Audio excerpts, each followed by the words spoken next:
Assalamualaikum warahmatullahi wabarakatuh.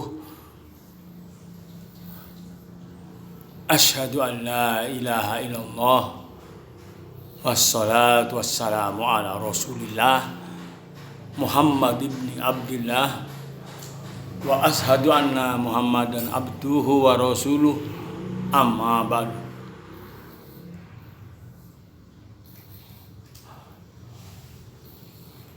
Di sini saya tertarik pada sebuah halaman yang menyatakan bahwa dia memiliki konsep baru tentang akuntansi yang didirikan sejak tanggal 3 Maret tahun 2000 di Jakarta Timur oleh Institut Nurul Ilmi.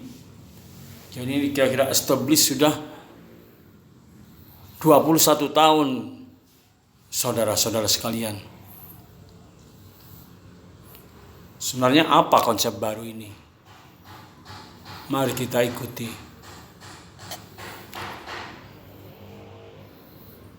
Halaman ini menanyakan, mengapa harus akuntansi syariah? Karena akuntansi syariah menurut konsep Nurul Ilmi Institute ini dapat mengenali maisir, gharar, dan riba.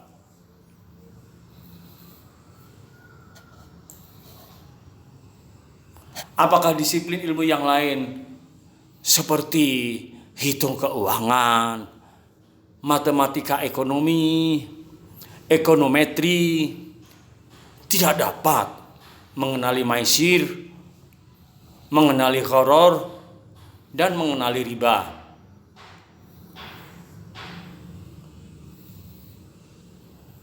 Institut ini menjawab bahwa ilmu-ilmu tersebut juga dapat,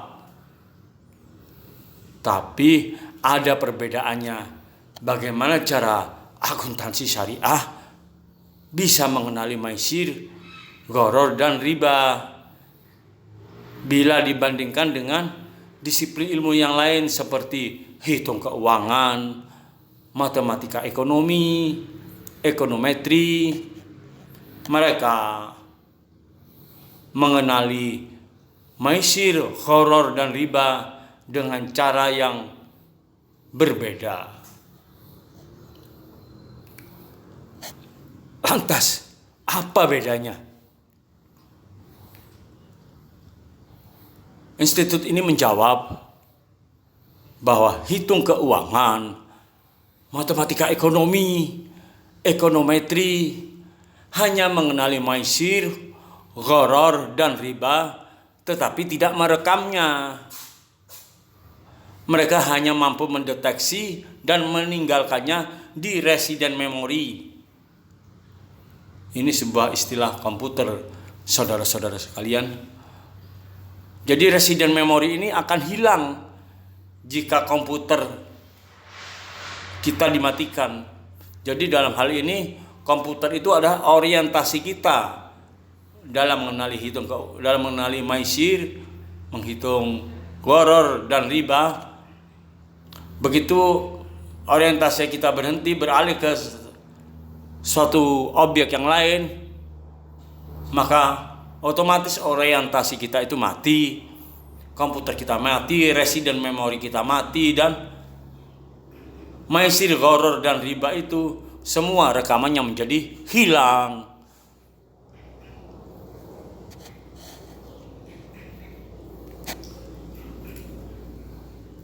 Lalu tahapan pembahasan berikutnya adalah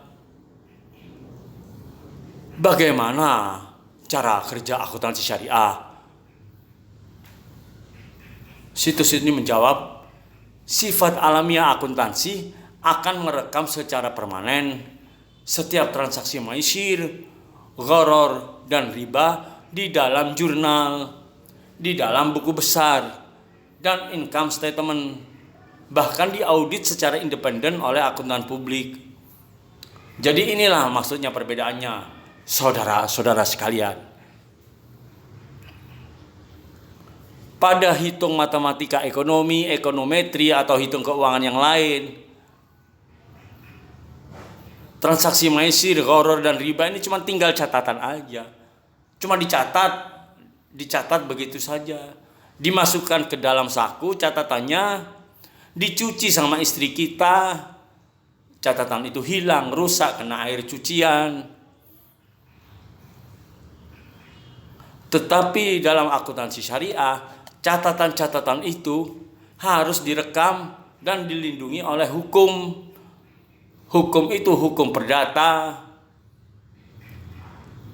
diaudit oleh akuntan publik, dan dokumen itu harus disimpan selama 20 tahun baru dianggap daluarsa.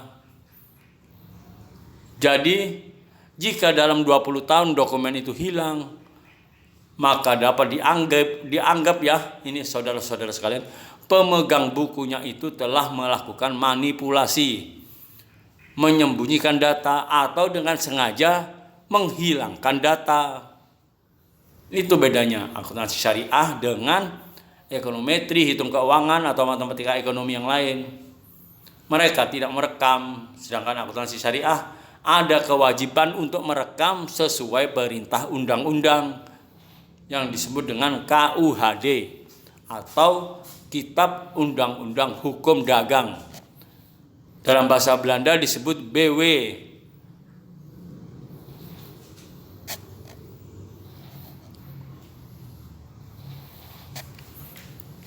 Nah, saudara-saudara sekalian, sekian dulu bahasan kita kali ini.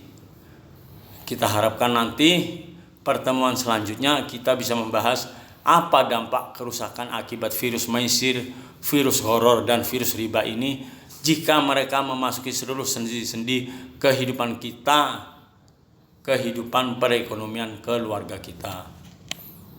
Demikian, barakallah, wabillahi taufiq wal hidayah. Wassalamualaikum warahmatullahi wabarakatuh.